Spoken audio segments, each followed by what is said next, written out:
Hey guys, I gotta make this real quick. Look, for all the new people that have joined the channel, if you start at the beginning of my journey, you can get a picture of who I am, what I've been tasked to do for humanity, and just disclose in a manner where everybody can relate to. I work third shift, and I'm under event right now. A lot of things transpire here as well. I'll see, different ETs that show up here. A lot of times they're cloaked. Sometimes the Dracos will show up here, especially like if I'm in a high vibrational state and I'm telepathically, speaking with certain Galactic Federation councils out there. They'll show up, cut the power off, and the whole facility will go dark. But I think by being up under this vent, it can drown out a lot of my my intel that I want to tell you guys, because I'm trying to be discreet as possible. Anyway, for the new people, by now you know that my name is Raw Cloud. I work with the White Hat military. I'm a Navy Alliance asset. We work with the Earth Alliance. But in the beginning, it wasn't like that. I had to go through a lot of the darker things to participate in this dualistic world, almost like how an intelligence officer, and that's pretty much what I've been like, going into the dark, seeing how they operate, and then bringing it back to humanity. I went through a lot of dark things to bring this information to you guys. I'm going to be releasing some intel on how we do time jumps. This is I want you guys to understand that time travel has been perfected. They've been using it, and there's many military groups out there that use what you consider jump chairs, but there's many different time travel capabilities and technologies out here that have been back engineered by ET technology. We go into many different timelines, and this has to do with the Montauk projects, and how you guys heard about the Montauk boys and all of this other stuff, how they were looking for specific people that had the light codes to do this without technology. Well, I'm one of those guys that made it out through these projects. And there were some dark things that happened in the beginning, because the Dracos and a lot of the Nazis, they operated within those Montauk bases. And there's other many bases out there, Area 51, but there's a whole lot of different bases out there, which you guys do not know about. But you can consider them like Area 51, Area 52, and so on. So just for the new people, go back and look at some of the earlier information and grow with me. That way you can see how I operate as a white hat. Also, I'm going to be releasing, I jumped into a timeline where I was being set up, and I'm going to be releasing that as well. And shortly after that, I'm going to be releasing how I went into the multiverse, and I was trying to retrieve something that was left behind in a place I lived in my childhood home. So check those videos out.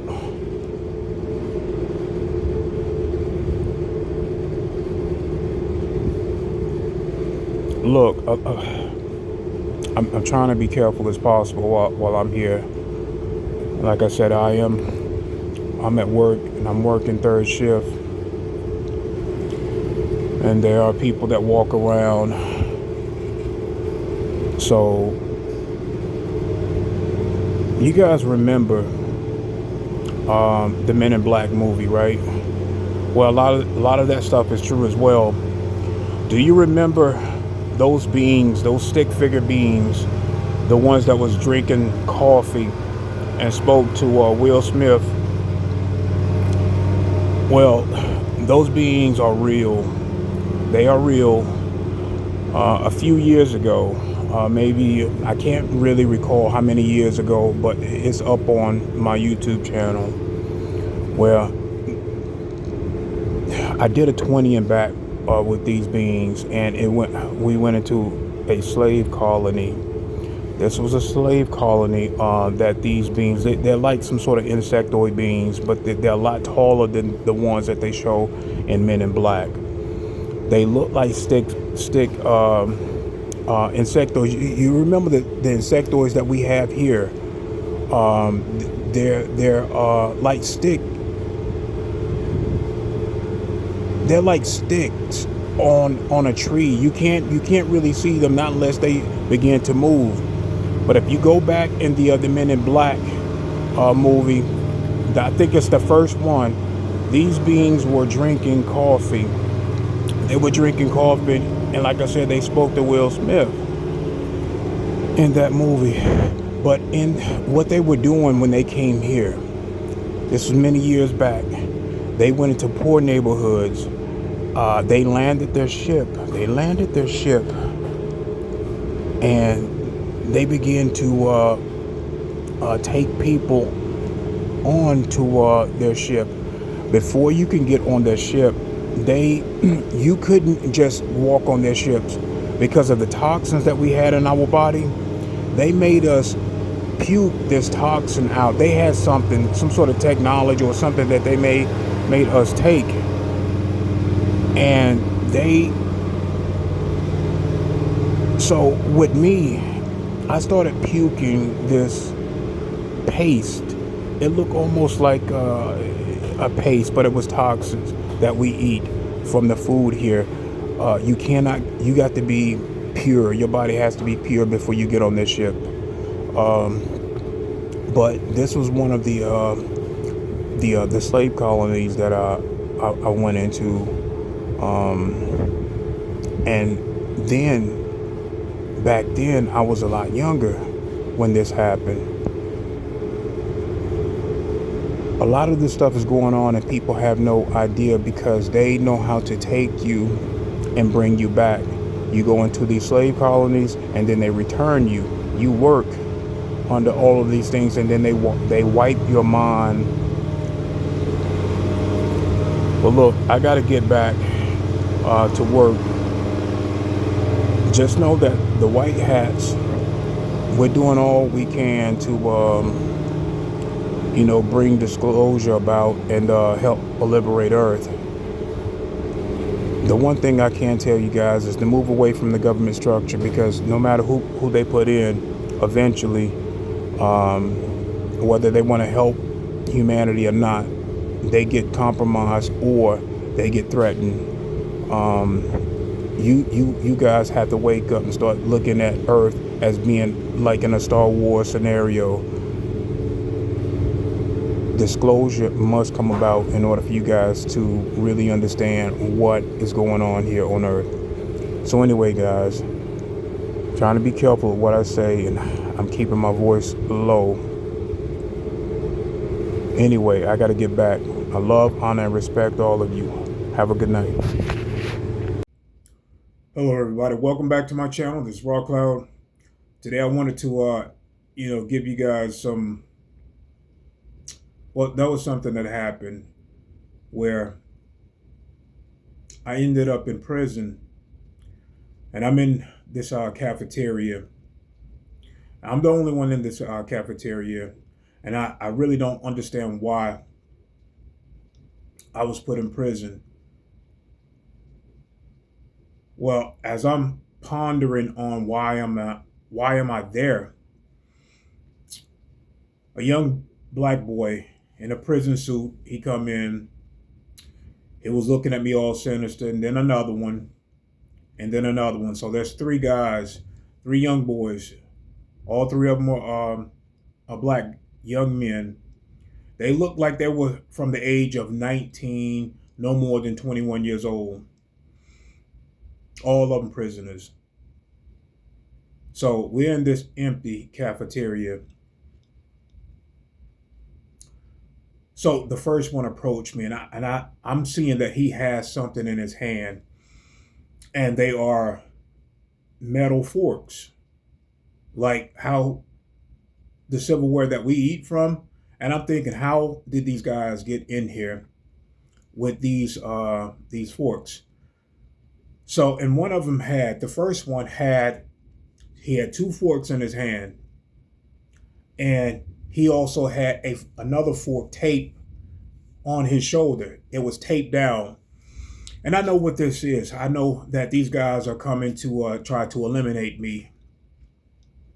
And I'm trying to talk this guy out. And, I'm doing everything I can to talk this young man out of what he's trying to do. These guys were probably being initiated, and I was being set up. The whole thing was just a fucking setup for me to even be there. Someone wanted me out of the way. So I'm in prison with these prisoners, these young men who are now trying to eliminate me in this empty cafeteria, probably trying to make a name for themselves, probably trying to be initiated within the gang.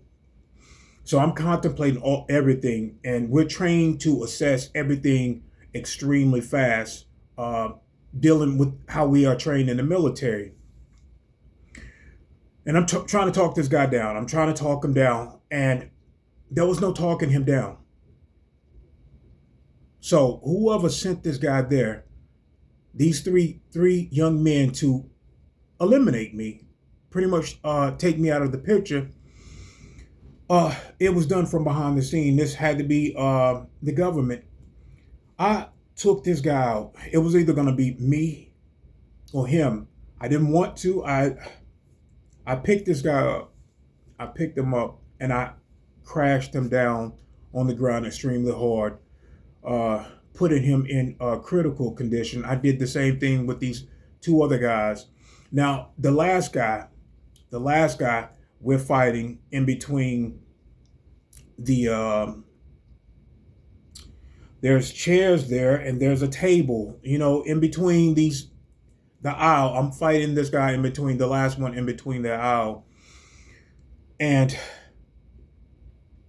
I put all three of them in critical condition. But the last one, this is when a lot of the prisoners started coming in, hearing the commotion. And I'm seeing there's like 20, maybe 30 people now in this cafeteria. And it was all set up. So most of these people now are just sitting down in the chairs at the table, watching me fight this last young man. So, and I noticed that there was a bigger guy, seemed to be like, I don't know if he was a Crip or Blood, but I think that he was the one that sent those guys there. And he had a handler too. We know that the Crips and the Blood, and I mean no disrespect, they have, CIA handlers, FBI handlers. And when they want someone taken out, they will set them up from the get-go.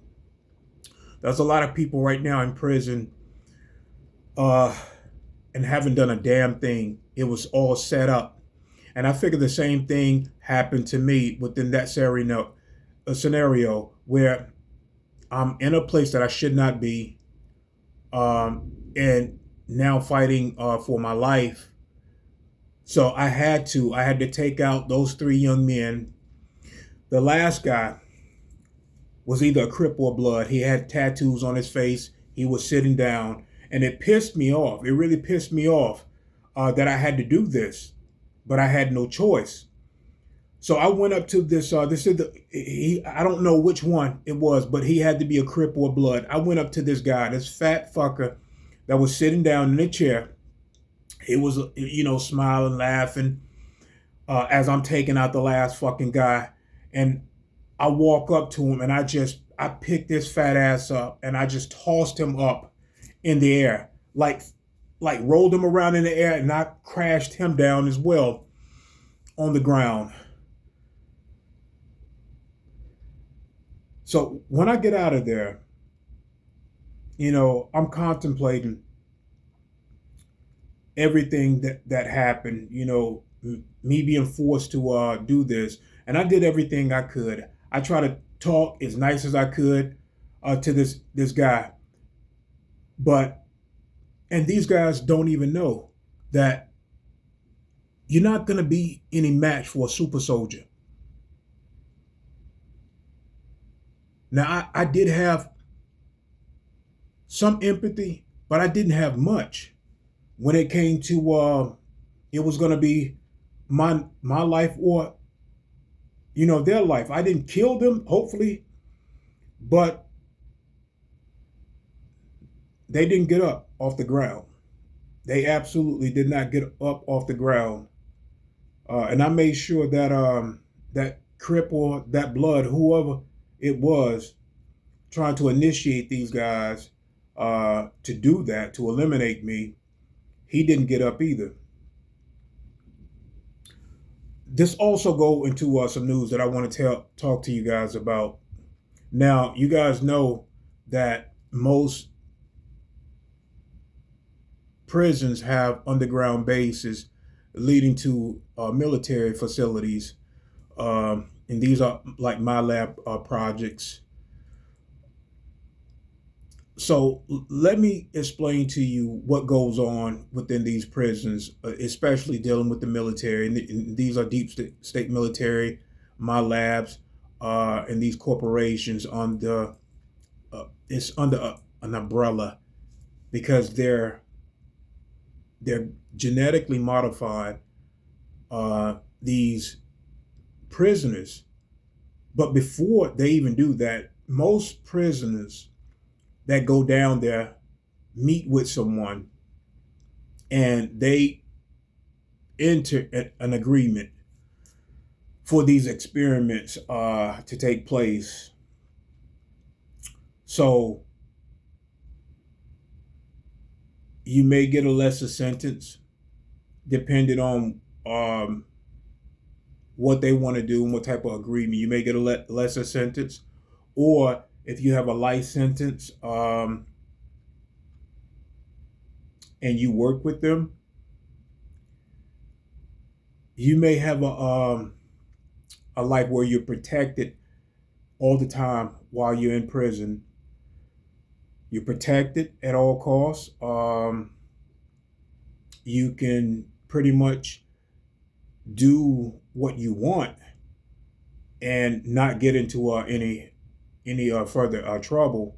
Everything is going to be covered up if that ever comes about.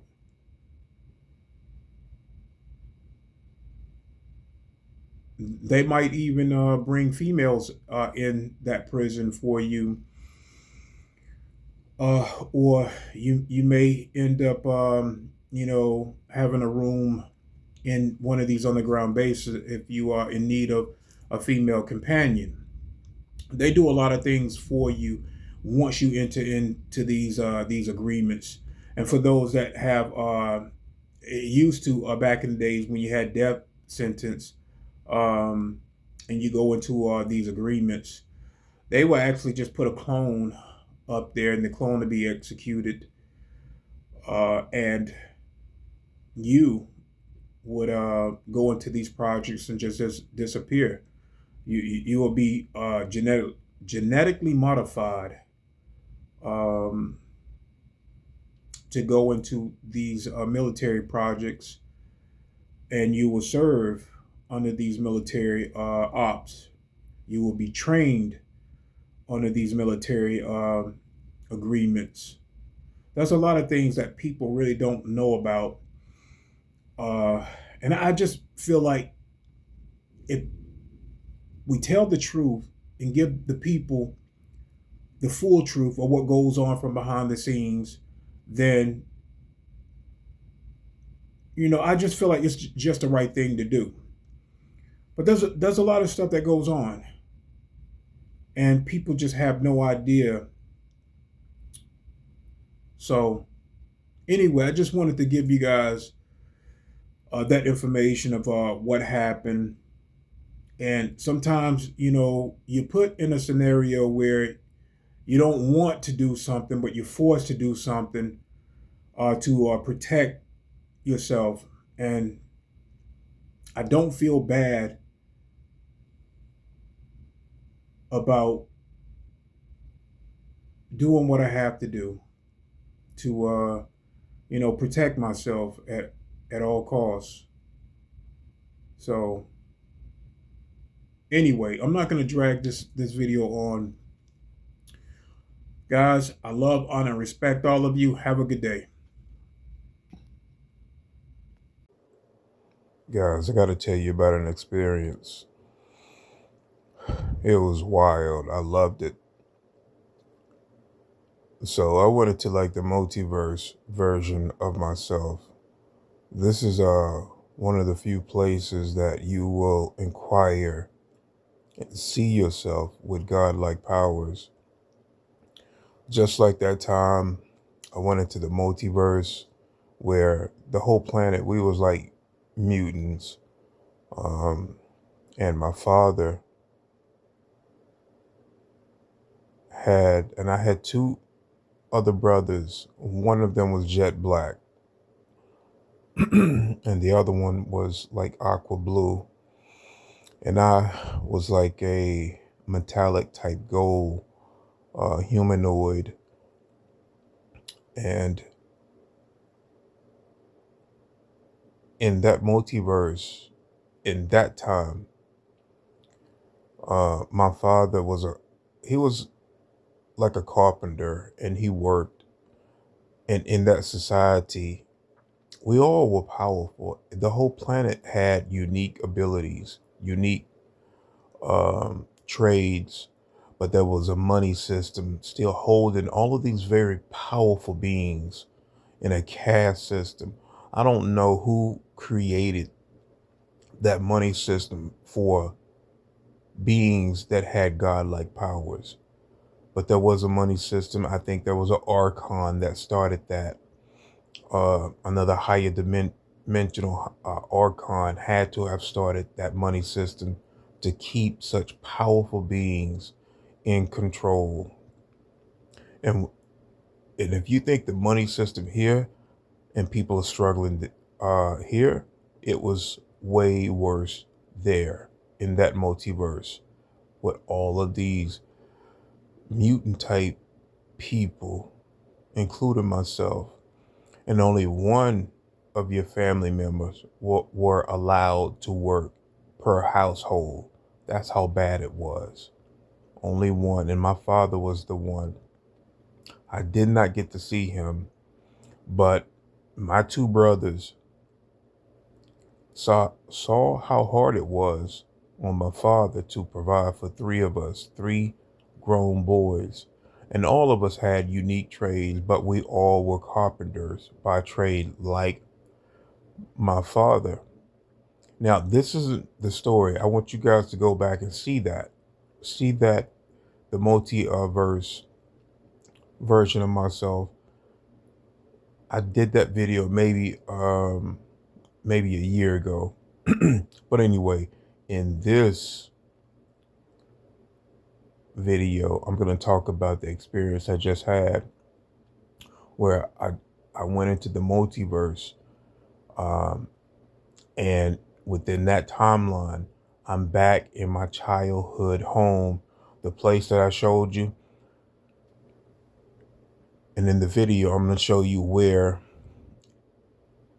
I actually live, like what apartment and how it happened.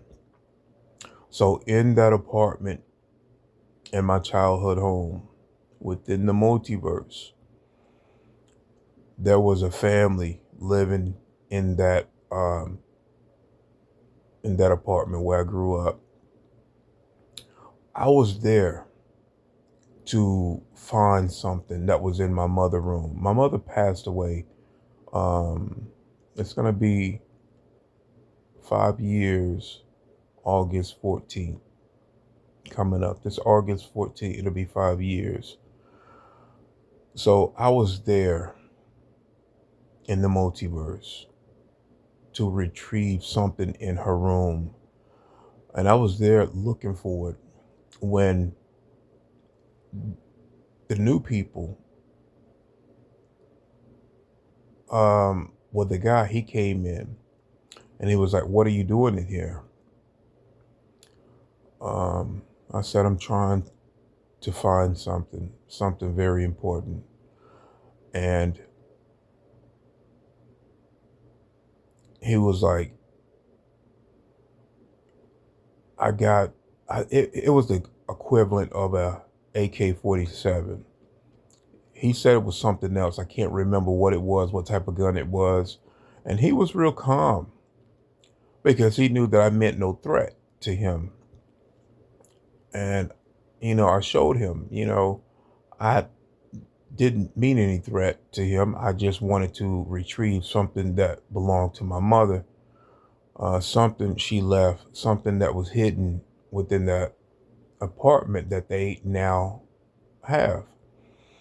So he come up to me, and that's when he said that what type of gun he had, and I looked him in the eyes. I said, "Your gun won't work on me." And I was in my mother's room where she used to stay, and I was like mid-flight within that room, not touching the ceiling, not touching the floor. But I showed him. I said, "You see me flying?" I said, "You can get any gun you want." I said, "But if you don't get the point now, then I'll be happy to give you a demonstration." So he walked out of the room, and didn't care. Like, I really meant that he can have any gun he want. It just was not going to work on me. There, I had godlike powers. And you know what, guys? You all have them. You all have them. I am no special than anyone here on the channel. You guys, there are many versions of yourself.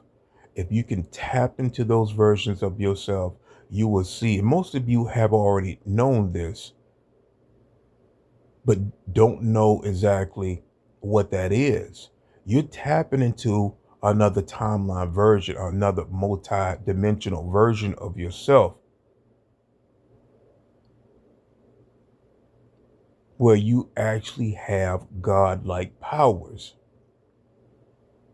We have been taught to think a certain way here on this planet, to downplay who we are. You know, this junk DNA that they're talking about, what they're so afraid of that stuff turning on? That's what it is.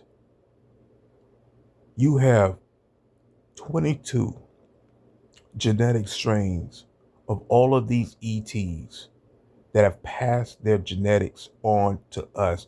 And over time, these reptilians downplayed it.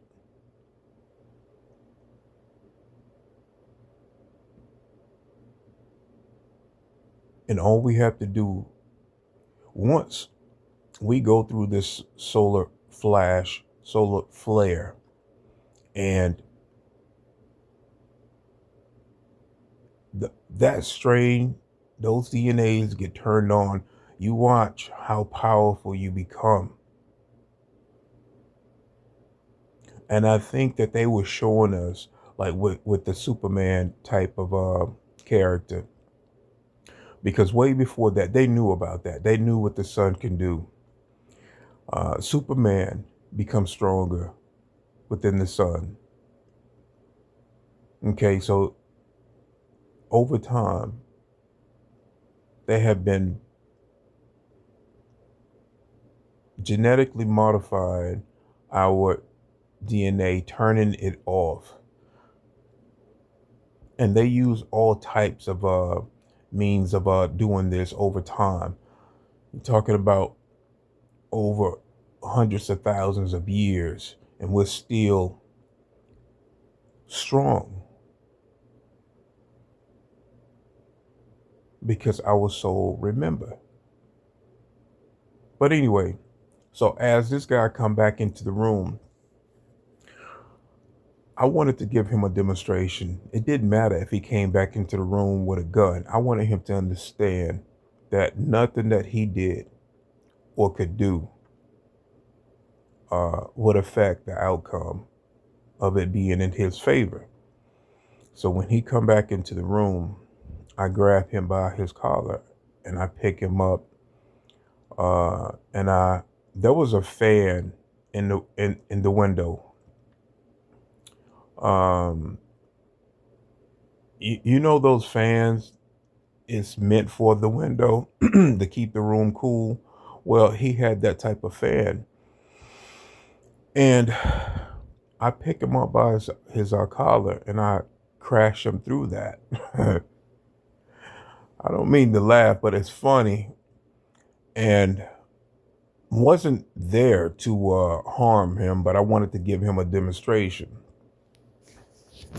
So, and I say this, give him a demonstration. I didn't want to harm him as I'm picking him up and crashing him through that window and making sure that it didn't hurt him. So as I take him down, because that window, my mother room, is like the second floor, and I'll show you guys, what it looked like. The apartment, H76. So as I take him down, I I put him on the ground, feet first. I didn't just, drop him. I put him down gently, and he's upset about it. His wife and his daughter come out, and I'm just a little bit, um, just a little bit ashamed, um, but I wanted him to see that the outcome would have been the same if he had brought the gun and tried to shoot me with that. I don't know how low my empathy was. Last time I went to the multiverse, and like I said before, we live in a society where everything is still like really harsh, but we had all of these godlike powers. In that timeline, that multiverse timeline, I had to kill two of my brothers for trying to kill me because my father couldn't afford to take care of us. They came up with this plan to eliminate me, um, and I had to kill them both. And we had extraordinary abilities, extraordinary, and our empathy low. Our empathy level was low. I think I was the only one that did not. My empathy level was higher than my two other brothers. My older brother, um, I had to take him out first. I had to take him out first because if they both would have attacked me at the same time, then they definitely would have killed me. And my aqua color Blue brother, he had extraordinary gifts too. Maybe for the new people, I'll leave a link to this video so you can see the multiverse version of that society, and it comes with illustration. So I wanted to paint a picture of how things were then.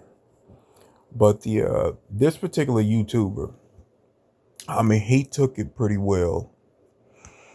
Um, his wife was I don't know what she was, but they both looked like they look black, but like from, I would say maybe like Brazil or something like that. That's what they look like. And he had a little daughter with him. Um, and I did feel just a little bit bad um, for doing that. But my mind frame was totally different from how it is now. And sometimes that's how it is, like when you go into like the multiverse version of yourself. um I don't think the powers have anything to do with it. I think just how you live with these abilities, maybe a little bit it does have something to do with it, but I meant him no harm. Guys, let me know if you ever tapped into like the multiverse version of yourself, where you do have these extraordinary abilities. I think it'll be interesting to see how many people go into the multiverse version. So I love, honor, and respect all of you guys. Have a good day.